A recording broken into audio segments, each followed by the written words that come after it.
Crop News brought to you by the Kansas Association of Wheat Growers and Kansas Wheat Commission. Together, we are Kansas Wheat. You're listening to Agriculture Today, and welcome back. Well, we typically don't get into too many insect control matters in the late fall and winter as far as applications against those insects at this time of the year. But here's one you might want to consider, alfalfa growers, and that is the merits of a fall insecticide application against that old nemesis, the alfalfa weevil. Jeff Whitworth is back by once more, crop entomologist, K-State Research and Extension. And Jeff, alfalfa weevils, you would have thought, have done their business for the year, but you're looking ahead to the next cropping season, actually. Yes, that's exactly right, Eric. A year ago, the Kansas Department of Agriculture released a 24C Special Local Needs insecticide label to treat alfalfa weevils in the fall. First time we've ever done that. In last year, in 2011, it was started November 1st, and it continues on this year. So last year we put together a very quick preliminary program where we sprayed a couple of different fields for alfalfa weevils in the fall, like you said, and then we went back and evaluated in the spring because the alfalfa weevil, as everybody knows, does their damage in the spring. So we put these fall applications out, and in the spring evaluations, there was not statistical significant reductions in damage, but there were reductions in damage. So at least enough so that it interested us to go back and do a larger scale research project this fall. So we hired a graduate student, Alicia Soper, who's a PhD student. She's working on this project. And this fall we have set it up where we started like the middle part of October. We started treating alfalfa fields.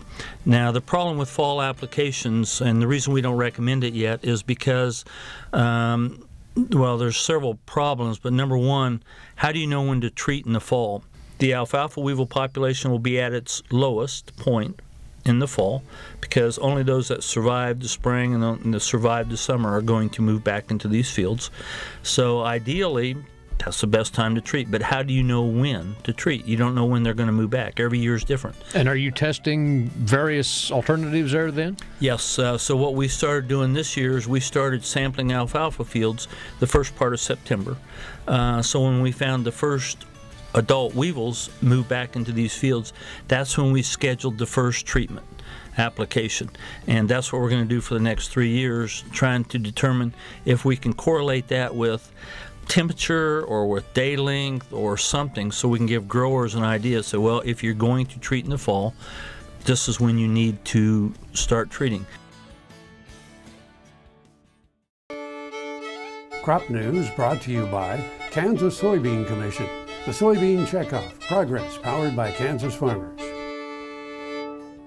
Because the insecticide applications will last 2 to 3 weeks. We started spraying, and every 2 weeks we did different sprays, and we're sampling, and we've done lots of different sampling.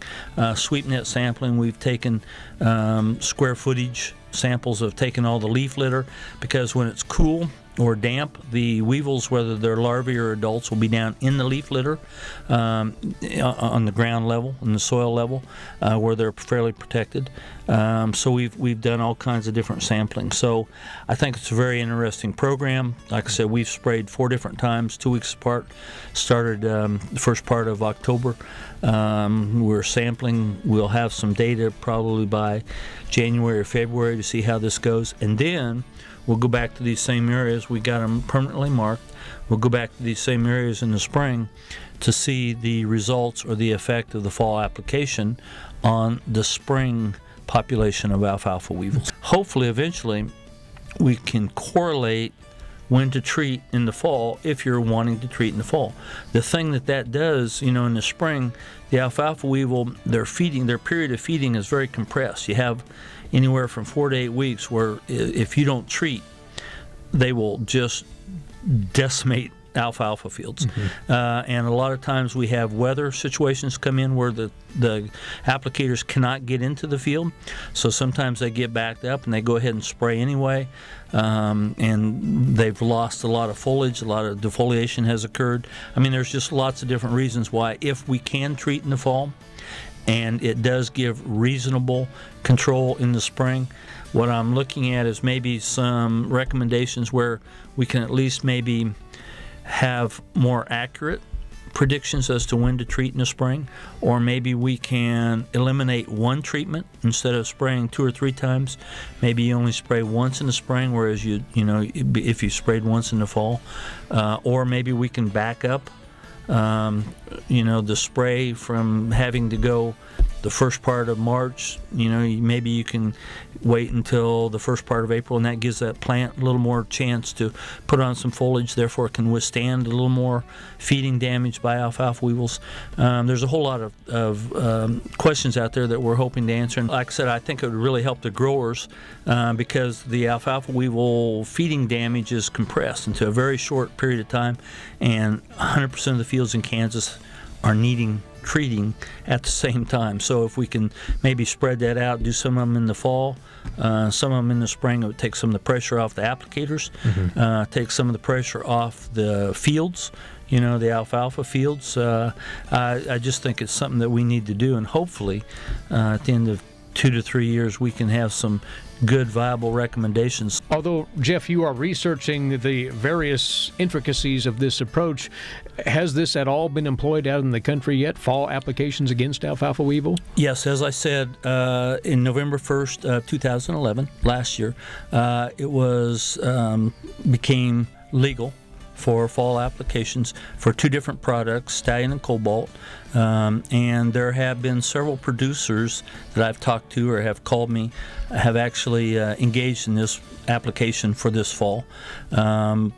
So it'll be very interesting to see how, if they're satisfied with it, because that's the bottom line. You know, if the grower's satisfied and it works for them, then it'll be a good program. And so I'm really hoping you know, that it does work out well, but again, it's going to take 2 or 3 years before we're able to say with any degree of certainty that yes, it's going to be a good program, or how and when you should actually engage in this particular program. Well, alfalfa weevil is a more formidable problem for our growers than ever, and it'll be one of those areas of research that producers will eagerly await results from. So, Jeff, good luck with that. Once more, not recommending this tactic quite yet, but it's in the mill, this approach, in the research mill. Thank you for coming over. It's my pleasure, Eric. Thank you. And what he's talking about is the approach of fall insecticide applications against alfalfa weevils and what they're studying, all the various angles on that here at Kansas State. Jeff Whitworth is a crop entomologist with K-State Research and Extension. And Agriculture Today returns after this break over the K-State Radio Network.